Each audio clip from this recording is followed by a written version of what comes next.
तो साहिल ये बता रहे हैं कि 3 स्कूलों को धमकियां मिली हैं, लेकिन अभी तक पुलिस नहीं पता लगा पाई है कि ईमेल कौन भेज रहा है, कौन धमकियां दे रहा है और कौन कह रहा है कि हम बम से उड़ा देंगे। और ये भी बता रहा है कि बच्चों के स्कूल बैग जो है उसे चेक नहीं किया जा रहा है। धमाका हो सकता है, अभिभावक डरे हुए हैं, लेकिन इससे पहले भी जो धमकियां दी गई उसके बारे में भी कोई रिपोर्ट अभी तक नहीं आई है कि उसके बारे में क्या पता चला, ईमेल किसने भेजा था। एक छोटी सी और रिपोर्ट दिखाते हैं आपको।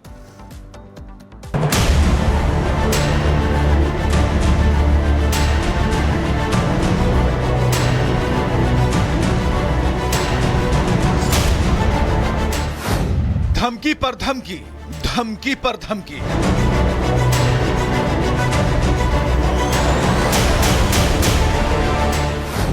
एक बार फिर मिली दिल्ली के स्कूलों को धमकी।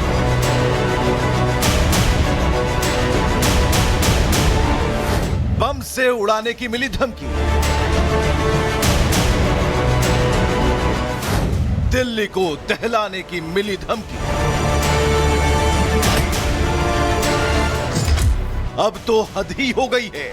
हर दूसरे दिन दिल्ली के प्राइवेट स्कूलों को धमकी पर धमकी मिल रही है। धमकी देने वालों का दुस्साहस इतना बढ़ गया है कि वो कभी ईमेल भेजकर धमकी दे रहे हैं तो कभी डायरेक्ट फोन लगाकर धमका देते हैं। आज भी कुछ ऐसा ही हुआ। दिल्ली के प्राइवेट स्कूलों को धमकीबाज ने एक ईमेल भेजा, ईमेल भेजकर धमकी दी। धमकीबाज ने ईमेल में लिखा है, हम 13 और 14 दिसंबर के बीच किसी भी समय बम ब्लास्ट करने वाले हैं। स्कूलों को बम से उड़ाए जाने के लिए बम लगा दिए गए हैं। बम कब फटेगा ये तो नहीं बताएंगे, लेकिन इतना तय है कि धमाका 13 और 14 दिसंबर के बीच होगा। ध्यान रखना कि छात्र जो स्कूल बैग लेकर आते हैं, तुम लोग उसकी जांच नहीं करते। अच्छा होगा कि हमारे ईमेल का जवाब दो, नहीं तो हम बम विस्फोट जरूर करेंगे। दिल्ली में एक बार फिर से प्राइवेट 3 स्कूलों को बम से उड़ाने की ईमेल मिली है, जिसके बाद आज सुबह दमकल विभाग को ये पूरी जानकारी दी जाती है, दिल्ली पुलिस को जानकारी दी जाती है, जिसके पुलिस टीम और दमकल विभाग टीम जो है वो मौके पे पहुंचती है। इस वक्त मैं ईस्ट ऑफ कैलाश के दिल्ली पब्लिक स्कूल के बाहर मौजूद हूँ। इस स्कूल को भी लगभग 6:35 पे दमकल विभाग को इस स्कूल से पीसीआर कॉल मिलती है कि उनको एक बम थ्रेट जो ईमेल है वो मिली है, जिसके बाद स्कूल में आज जो है पेरेंट्स को छुट्टी की जो मैसेज है वो स्कूल की तरफ से फॉरवर्ड किया गया है। जब से दिल्ली के प्राइवेट स्कूलों को धमकी भरा ये ईमेल आया है, उनकी नींद उड़ी है। सोचिए उन माँ बाप का क्या हाल होगा जिनके बच्चे दिल्ली के इन प्राइवेट स्कूलों में पढ़ रहे हैं। ये सभी वो महिलाएं हैं जो यहाँ पे काम करती हैं। क्या नाम है आपका? सर ज्योति। क्या पता चला आपको स्कूल से अभी बाहर नहीं कुछ ऐसा? सर हम अंदर जा ही नहीं पाए, हम लोग बाहर ड्यूटी के लिए आए थे। ड्यूटी से आते गेट बंद था, सर ने बोला सब लोग बाहर खड़े हो जाइए, तब से सर अभी अब लोग बाहर ही है। कुछ और बताया कुछ ऐसा? ऐसा हमें नहीं बताया। तो आज बच्चों की छुट्टी है? हाँ सर। हाँ जी सर। अच्छा, कुछ और बातचीत हुई? जो टीचर्स उन्होंने क्या कहा कि मतलब? कुछ भी नहीं बोला हम लोग तो बाहर ही खड़े हैं, जब से आए हैं जब से बाहर ही खड़े हुए हैं। हमको बताया कि बम से उड़ाने की कुछ ईमेल? नहीं हमको इन्फॉर्मेशन नहीं है हमारे पास। हमें सिर्फ इतना बोला गया बाहर खड़े हो जाइए। बोला गया है कि मतलब जब से हम आए ना यहाँ पे तो बाहर ही खड़े हैं हम तब से।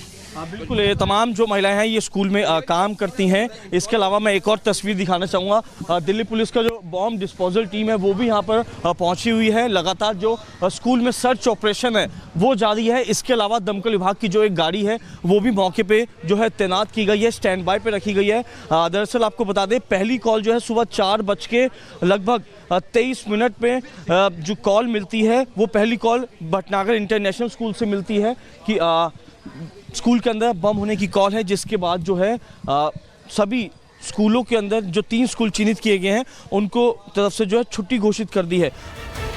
लेकिन हैरानी तो देखिए, ना तो पुलिस इन धमकीबाजों को पकड़ पा रही है और ना ही अभी तक ये पता चल पाया है ये अपने पापों में पर्दा डालने की कोशिश जो कर रहे हैं वो सफल नहीं होंगे। ये वही मंडली है जो बीबीसी डॉक्यूमेंट्री दिखाना चाहती थी, ये वही मंडली है जो परजानिया फिल्म दिखाना चाहती थी, पर ये वही मंडली है जो गोधरा कांड का सच छुपाना चाहती है। सच तो ये है कि इनकी जमात ने जब गोधरा कांड हुआ उसके बाद 2004 से 14 तक गोधरा कांड में जो जिहादी थे उनको बचाने का प्रयास किया। जेएनयू में सुरक्षा और असामाजिक गुट को लेकर शिकायतें पहले से ही सामने आती रही हैं। शिवाजी की जयंती मनाने में विवाद का मामला हो या फिर वीर सावरकर के अपमान का मुद्दा, और अब साबरमती के स्क्रीनिंग देख रहे छात्रों पर पत्थरबाजी।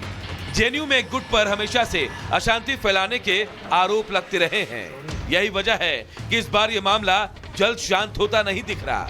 एबीवीपी के छात्र पूरे घटनाक्रम को लेकर आज मीडिया से मुखातिब होने वाले हैं, जिसके बाद इस पत्थरबाजी कांड से जुड़े कुछ और भी चेहरे बेनकाब हो सकते हैं। Bureau report, Republic Bharat. चलिए, संविधान पर चर्चा होने वाली है। संविधान का नाम और संसद में संग्राम आमने सामने की बात है, लेकिन संग्राम क्यों होगा, यही सवाल है।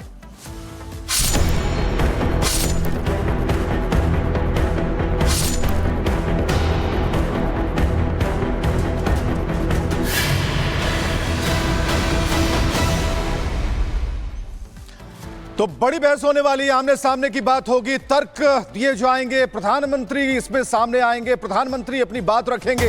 लेकिन बड़ी खबर क्या है? बड़ी खबर है लोकसभा में आज से संविधान पर चर्चा होनी है। बड़ी खबर यह है, और संविधान पर चर्चा होगी, लेकिन इसके साथ ही संग्राम की भी खबरें आ रही हैं। तो आज से संविधान पर चर्चा होगी, संविधान पर एक तार्किक चर्चा होनी है। 12 घंटे का समय तय किया गया है कि संविधान पर 12 घंटे तक चर्चा होगी, और ये जो टाइम इंटरवल है इसके अंदर बहस की शुरुआत भी होगी, और राजनाथ सिंह इस संविधान पर बहस की शुरुआत करेंगे। तो जो बड़ी जानकारी हम आपको बता रहे हैं कि आज दोपहर 12 बजे से बहस की शुरुआत होगी, और आज एक सार्थक चर्चा की उम्मीद है। शुरुआत तो राजनाथ सिंह करेंगे, और आज से संविधान पर चर्चा लोकसभा में होनी है।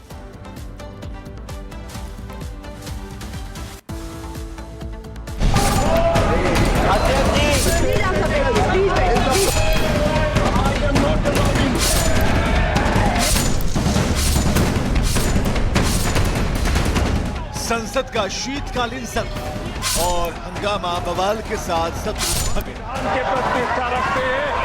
चाहे लोकसभा हो या फिर राज्यसभा, शीतकालीन सत्र में अभी तक कुछ इसी तरह की तस्वीरें नजर आई।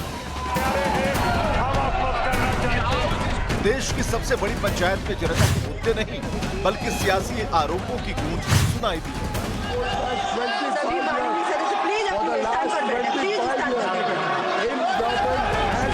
विपक्षी दल अपने खास एजेंडा को मुद्दा बना हंगामा और बवाल करते रहे हैं। लेकिन अब बारी चर्चा की है। देश में संविधान के 75 साल पूरे होने पर संसद में 4 दिन की चर्चा की शुरुआत लोकसभा से हुई। आज और कल लोकसभा में खास बहस है। पीएम नरेंद्र मोदी कल बहस का जवाब देंगे। राज्यसभा